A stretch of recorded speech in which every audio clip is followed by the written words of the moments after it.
Hey everybody, it's Angie from Trips with Angie, and we are pulling back into the port of Long Beach. So that means it's time for my Carnival Panorama review. That's right, I just spent 7 nights on the Carnival Panorama heading down the Mexican Riviera to Mazatlan, Cabo, and Puerto Vallarta, and I can't wait to share my review with you. Hopefully you're a subscriber so you've seen my other videos in this series. If not, please subscribe and click that bell to be notified because I want to keep you in the know when it comes to travel. You'll see cruise tours, cruise reviews, all-inclusive resort tours. We have an upcoming trip to Japan I want to share with you. So come along for the ride. All right, now to the Carnival Panorama. So as usual, we will scale things on a ranking system from 0 to 10, 10 being the best, 0 being the worst. Anyway, did somebody see my bloopers from the Crown Princess? You know what I think about 0.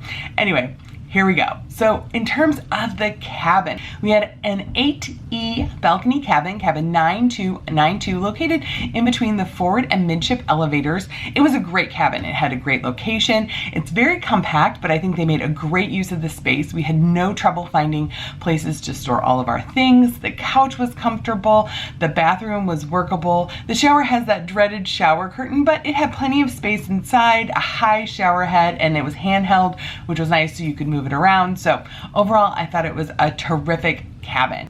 I just take one point off because it is a little bit smaller. Overall ship condition, I'm gonna give it a 9.5 out of 10. I was incredibly impressed with the condition of this ship. The crew is always cleaning and it really shows. They've kept it in great condition. Now on to casual dining. Now if you saw my Carnival Celebration review, you know I think Carnival does a tremendous job with casual dining. What do I mean by casual dining? So those are those restaurants where you don't need to sit down and get a menu. And here on the Panorama it was no different. I'm giving it a 9.5 out of 10. You had so many different options throughout the day. So you have the buffet, you have Guy's Burgers, Blue Iguana, pizza, deli. During lunch, you could go to the Mongolian Walk or the pasta bar that were located in the Italian and the Asian specialty restaurants.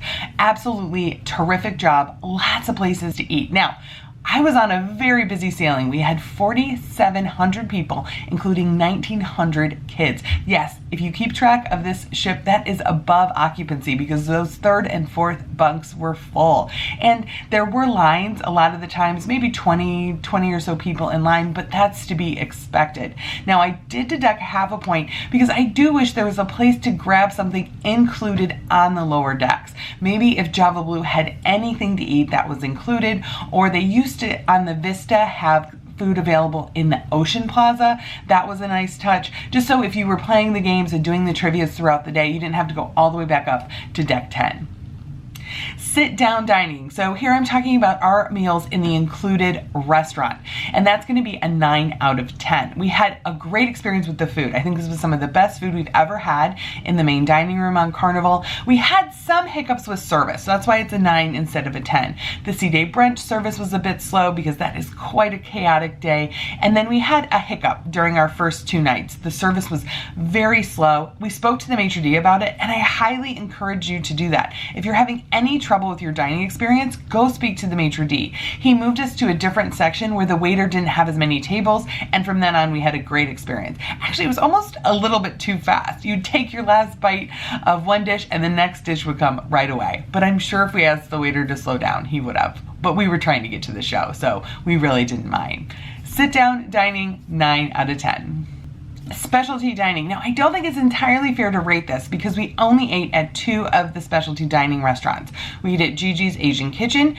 That was $18 per person for dinner. It's free for lunch, but it's $18 per person for dinner, and we really enjoyed the food. I'll talk more about that in the upcoming dining review, so definitely subscribe so you can get a look at that.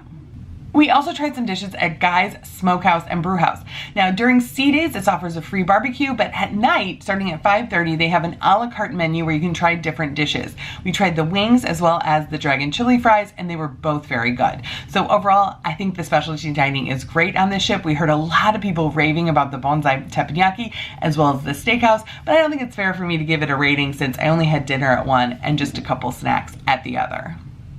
Entertainment, 9 out of 10. We were very impressed with all the musical acts on this ship, especially the variety. So in the Havana bar, you have the Latin sounds going. They had a rock band, a violin trio, a sing-along piano player, as well as a guitar player, and a duo singing contemporary songs.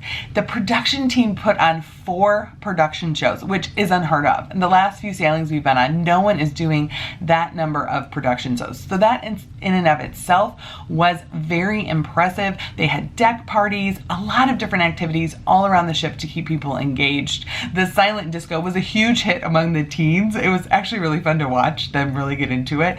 So lots of fun things to do all day long. Now, I didn't give it a 10 out of 10 because while the production team did do 4 shows, I just don't love them. I find the choreography to be like very technical and it doesn't look like they're having a lot of fun. The Broadway Beach show was definitely my favorite. That's the one where it looks like the dancers got to cut loose a little bit and have some fun. So I'm just gonna give it a 9 out of 10. Service. 9.5 out of 10. The crew was phenomenal. They were friendly, they were attentive, they were doing anything they could to make sure you had a terrific vacation. Some of the bars would get overwhelmed, so I'm gonna give that a little half-point deduction. There was different areas where I think the managers could have moved the crew around a little more efficiently so people weren't waiting as long, but overall the crew was doing the absolute best they could. They were fun, they were friendly, exactly the kind of fun ship service you can usually expect on Carnival. Value, 10 out of 10.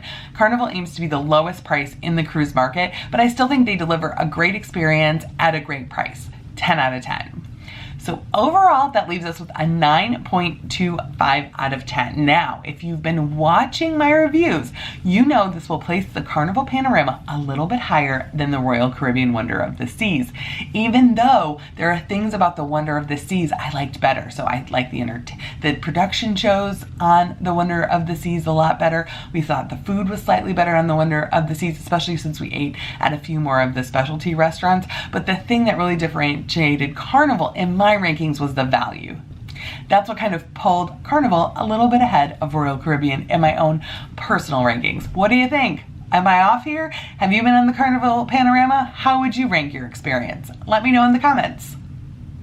And be sure to check out any of my other videos in this Carnival Panorama series. You don't want to miss a thing, and we have one more video coming up with my Carnival favorites.